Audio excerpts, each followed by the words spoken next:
Okay, this is the review for Crazy Rich Asians and Sorry to Bother You. Krystal is exhausted, and I'm trying to get this. I've been trying this review out for weeks now, and I'm trying to get this shit over with now. Let me plug my phone in before it dies, because it will do that. So, to begin, Crazy Rich Asians and Sorry to Bother You are probably my top 5 movies this year. Period, point blank. Okay.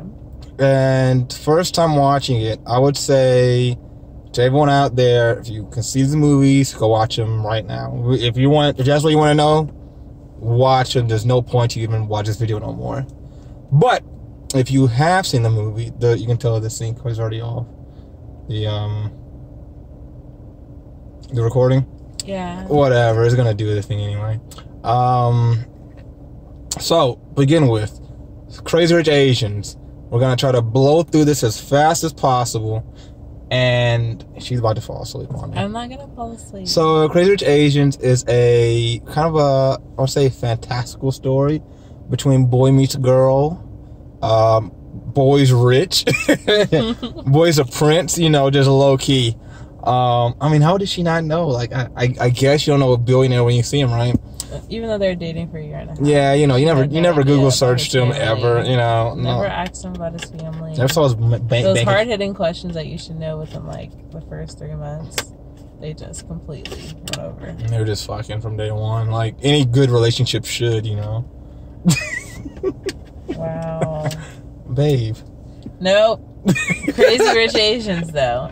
But it's like a K-drama. It reminds me of the K-dramas I've seen, but on a grander scale.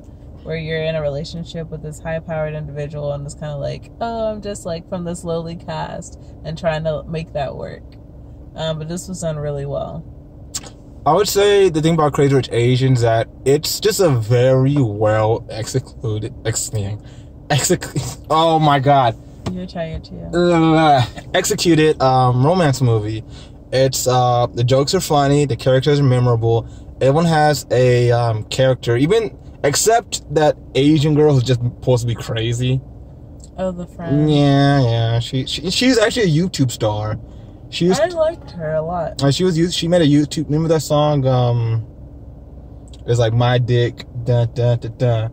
Yo dick, dun dun dun dun. She does that song? No, she made a song called my pussy or some shit like that. My clit. Look it up, everyone. It's called My Clit. Don't look that up. She got famous off My Clit. Now she's in this movie, and she was in like the Ocean's 11 movie. So she was like, My Clit it was like My Clit is on like MTV, Yo Clit straight to DVD or some shit. Yeah, no. She was like 11 when she did this. She was one of the early famous YouTube stars. Seriously. 11 talking about clits. Yeah, it was kind of ironic. That's what kind of made it popular. But aside from her you didn't know that? No. Look, I'm just dropping knowledge at you, huh? Atomic bombs. We can look it up later. We can listen to it. It's just a really nice movie. I think the cinematography in the movie was brilliant.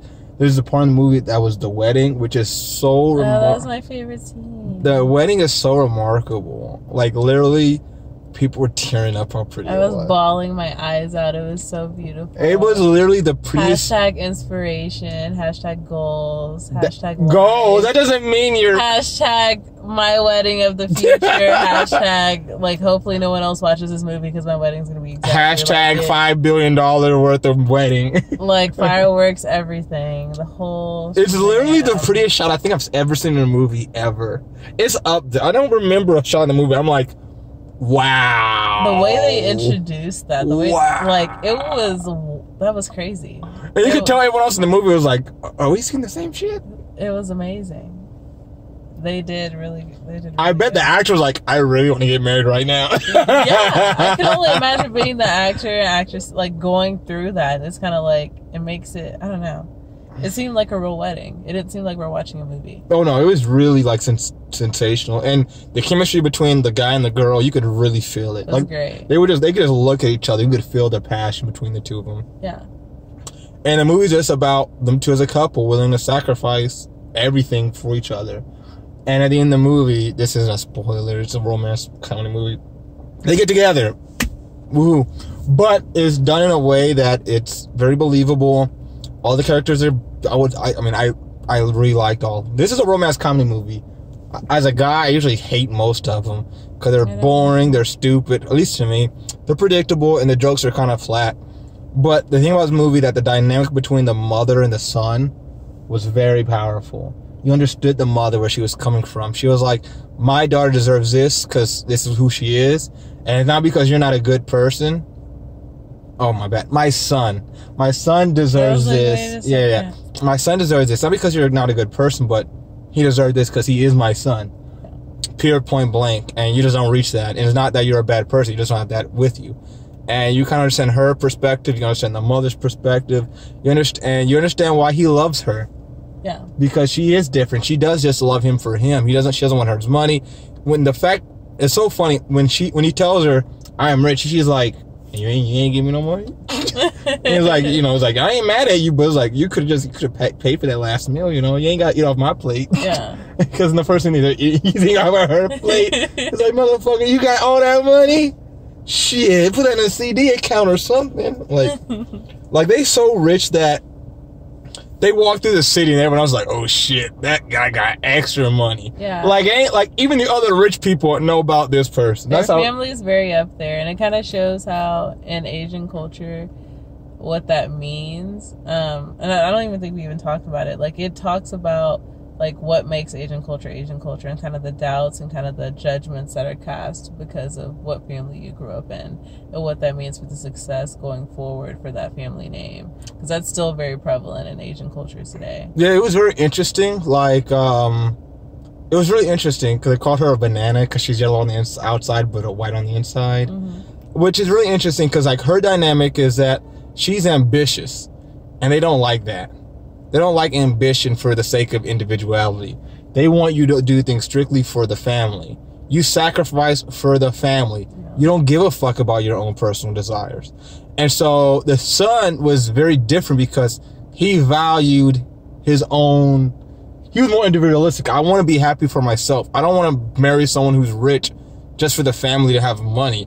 But then we're all miserable as a family because we all do the same shit. Because it's like we have this big house, but none of us are happy. Yeah. And he was totally against that. He didn't want, it's very interesting. They've seen the movie where him and the bachelor, who's also filthy rich, they leave the bachelor party on this giant yacht with, Miss Universe pageant girls and cocaine. And they leave this huge party, and they just go on a boat and go fishing. They are very simplistic, and they like the simple life. Yeah. And it makes you really like these characters, because they're not rich, pricked assholes. The guy with the gold suit, he was fucking that girl during the party. That would be me. That would be me. He was literally told which woman to go after, and he was like, "All right, we'll do," and he did. That was a good guy. I liked him. Very protective character. And then the dynamic, and I also thought the side story with the sister and the sister trying to date someone lesser than her was done very well. Oh, I love that. Yeah. It was most stories have a good side story. The side story was almost as powerful. It could have been a standalone movie. Yeah, really. Because she sacrificed a lot for that relationship to make sure the gender roles were intact. She did. Oh yeah, she was filthy rich, hiding. And she was trying to propel his career. Yeah, she only wanted to elevate him, because she knew what her status meant for his ego. So she tries to elevate him and try to hide herself. Comfortable, but whatever she did didn't work. Yeah, and then he's like, "I can't make you feel like a man. I can't make you feel like something that you never were." Yeah, she started clapping. She did that role. It was amazing. And all the other guys like, "This bitch here." No, it was good. But no, this is a movie I could watch over and over again. Talking about a movie, I just saw the movie Searching. This movie I can watch over and over again. It's just entertaining. This is a classic movie. This movie's gonna be on television screens for the next 100 years. Seriously, it's that kind of movie. This movie's gonna make, if it doesn't make movie money now in the box office, it's gonna make money for the next 100 years. This movie's gonna be on VH1, MTV, FX. This movie's gonna be on Netflix, and it's gonna be the next Notebook. Literally, if you ever seen The Notebook, she hasn't seen The Notebook. I don't like romance movies. Yeah, this is gonna be the next Notebook. This is the next in the last 10 years, I haven't seen a romance movie that was this good. Like, if nothing else, the wedding scene of, like, wedding that porn. Takes the cake. People's gonna watch that, like, that last 5 seconds of the movie, like, this is what I want. People are gonna buy the movie just to look at that scene for inspiration. Seriously. If it's not already, like, just a clip on YouTube. And the good thing about this is based on a book, and there's actually 3 books. So, we don't know if they're gonna do the other 2 books. That's gonna be very interesting. Because we don't see the dad in this book, but he does come back in the next 2. And it's going to be very interesting if they're going to make this a standalone movie. Because, I mean, the story was kind of... It wasn't completely knit down, but it was pretty... It was kind of okay. Like, you didn't feel cheated in the movie. So, most people didn't even know this was like a trilogy. And I'm curious if they're going to try to make another movie, or they're going to be like, we made our money. But it is Hollywood.